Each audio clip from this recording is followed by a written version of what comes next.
How to choose your spiritual father. Indeed, when we enter the path of the love for God, we have seen that there is a series of trials that will happen. But these tests, to discern oneself, it is very difficult.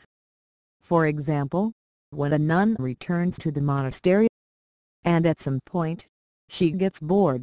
She is bored at prayer. How can one discern by itself that it is simply experiencing a night of the senses?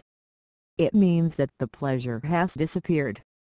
The Lord wants her to learn to love Him for an absence of vocation. Well, you need a spiritual father. And therefore someone who knows with caution, practical caution. So he is not sure of himself but who knows the usual path of grace in a soul. The question is it better to choose a saint? Does it mean someone who is so focused on the Lord, who looks at the finality, the beatific vision? He is waiting for the return of Christ. Or is it better to choose a theologian?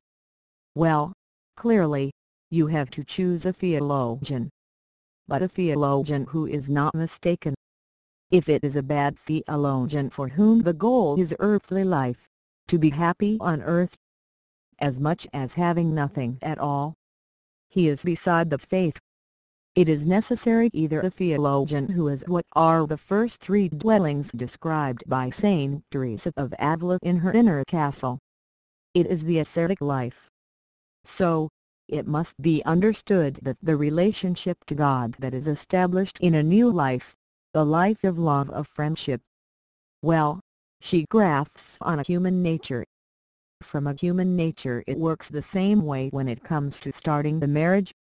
It means that there are marriages of reason and there are love marriages, sentimental love related, I would say, to this impression that the other is all for oneself.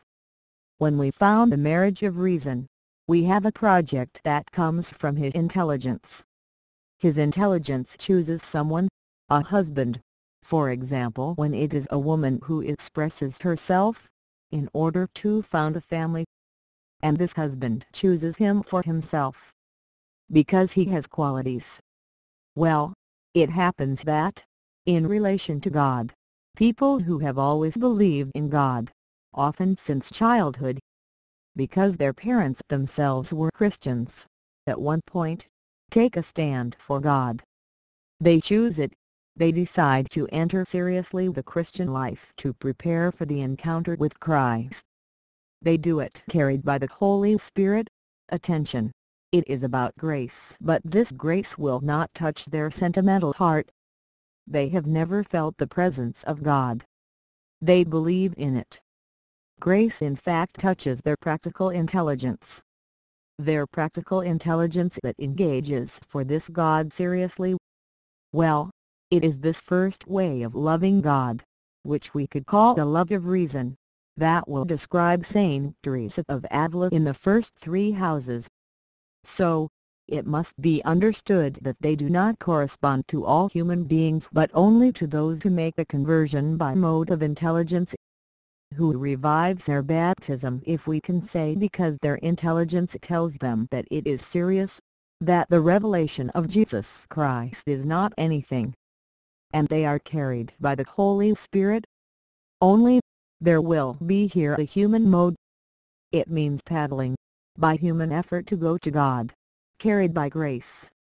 It is not a question of doing Pelagianism at all. These people love Christ, but they love Him by their intelligence, by their will, or moving towards Him with all his heart. Obviously, this is not the same path as in the fourth home where, carried by a pleasure of a feeling of presence,